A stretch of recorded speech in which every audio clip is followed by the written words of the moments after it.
Hey guys, Joshua Peterson here, Peterson Electric. It is April Fools 2023. I hope you guys are doing well. We're out here on a Sunday. We don't love doing Sundays, but if you all been in Colorado, Mother Nature decides to dump in March big time. So we've already had 2 dumps in the last 10 days, and now we've got another one coming Tuesday. So we kind of plan to come out here on Sunday and try to find this. I'm going to try to describe to you the best I can. There's wind, okay? So I'm over here on a golf course in Berthoud. That bathroom there is 450 foot away. Oh, about 400 foot by the time you turn up out of the ground. This is a really difficult one to find for us. We did locate with our meters, but you know, it's only 50% chance sometimes you can't find it. Well, anyways, we dug up over there to the building over there, and that's just a panel. The meter's over here, I'll show you in a minute. But there was just debris everywhere from the building. Log, wood, brick, stone, cement, just typical rock. This stuff alone with a direct buried wire, this was just right over here in this little trench right here. That's how much we pulled out by hand. So we had to locate utilities, and the fiber right there, the coax, back-to-back meter. One of them is for the sprinklers and the other one is for the bathroom down there. So this is how the locates are not that accurate. They come out located fiber right here. That's actually coax, I think. Here's your fiber. So you can't hit that. And then we tried finding the issue by disconnecting wires and reconnecting and trying to test them. And we used a GFCI, which really helped us well too. But yeah, it wasn't the simple fact that we lost a neutral. It was more like we knew one hot was completely gone and the other hot was getting weak. So we ended up rephasing them and testing them that way and got the heaters running through the storm. But I didn't like the idea of not having my EGC grounding conductor way down there. And so after digging there and then also in the middle, and then I hit a water line over there that I had to repair, and then I hit a sprinkler 2-inch non-potable right over here, and I got all that repaired. I'm not a sprinkler guy, but we do pretty good at trying to fix that stuff. We finally dug all this out by hand today, and here's what we found. I don't always get to find these, but I did this time. So this guy in the past was an electrician, decided to use a Brady clamp and then put shrink around it. And I know it must have been rated for it because it was listed TB 600 volts, but look how it heated up and warped. And then he just taped it. These are not good splice connectors, guys. I don't even know if these are rated for underground. I think they're more above ground that they're rated to be in a box. But whoever did this didn't know because they were bubbling. And it only took, they said, less than 2 years for this to happen. And look how this one warped. They also hit the ground, and then they hit the neutral. And you know what? The reason why is the sprinkler guys came through. That's sprinkler wire for commercial. That's fiber. Gas, my screwdriver is right on gas, so luckily that's deep. And then water's right over there that goes straight.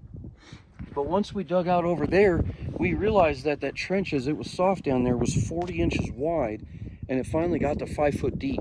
So we know that they had a big backhoe that came all the way through and originally put in the water to that building, and then they only dropped the electrical line. Here's what's sad about it. This wire's dropped here at 16 inches to 12 inches deep. Over there where it drops down, it's going to be dipping down right about here. And when that follows that water, that dropped to 5 foot because we measured that water hole shut off too at 5 foot. But when I used my little 90-degree, I forget what you call them, but to wig it to find water or electrical underground. I'm sorry, I forgot what it's called.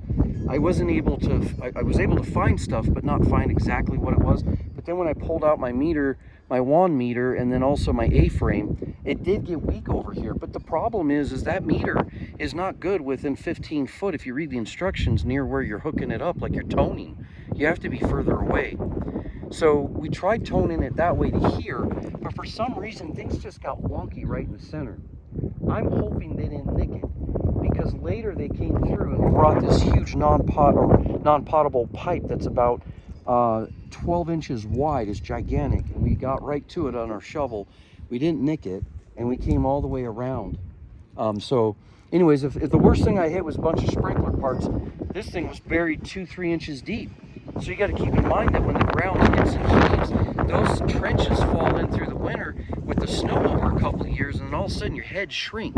Or a root grows through the winter on a tree and pushes your heads down. So anyways, I didn't even see it and I just broke it. That'll be easy to fix though. So we're going to resplice this today. These are a better connector to do that. I prefer to have my stub ups like you saw before, but see, I don't want to stub up 2 utility boxes or 1 here near utilities. This is not a utility area. Utilities have their right of way within 15 to 20 foot. And so you got to dig by hand. So we did all of this pretty much by hand. So, and I'm glad I did, because look, I would have hit sprinkler wire. They're off on the fiber. Who knows if they're off on the gas? And so they won't tell us on the secondary side, because the fiber going out there is secondary. And we found that right out there by that white pipe, and I marked it. So everything I finally reburied, I marked it. I took measurements off of here in the sidewalk. I took it over there off of that post and gave them triangle measurements so the next time they can find it again over the years, and then took tons of pictures. I must have over 100 pictures I put down in a PDF file for them, so next time they have this happen in a decade, they'll be able to find it easier. This right here, these can go more than 10 years, no doubt, but direct buried splices can have issues. We wanted to retrench the whole thing and do conduit, but when you're spending $80 a stick for 2.5 inch Schedule 80 right now, and it's gone up 3 times in price since before COVID, it's not cheap to put in 400 feet of that. Plus there's a markup and a tax of 10% too. So you've got a lot of pipe there that you're going to end up spending. Why they didn't do this 4 years ago when they put it in and when they dropped it in a beautiful bedded trench? Because they put squeegee too. It was done very well if you're going to direct bury, but why didn't they just put it in the conduit when it was that easy? I don't know. But when they came above the ground, who thought a sprinkler guy would ever nick that? Of course he did. Our shit's supposed to be about 2 foot deep, if not a little deeper. If it's in a pipe, 2 foot's good. If you're not in a pipe, yeah, maybe you go about 28 inches with your tractor. But the bottom line is they didn't go deep enough and it got crisscrossed. And my gut said they did, but I couldn't find it. And finally, after the 5th day digging, we found it. And it's not cheap, but they want it fixed, they want it right, they want the bathrooms grounded. So we found it. So thank God. Hopefully there's not another nick. We'll find out soon. Thanks for joining us, guys.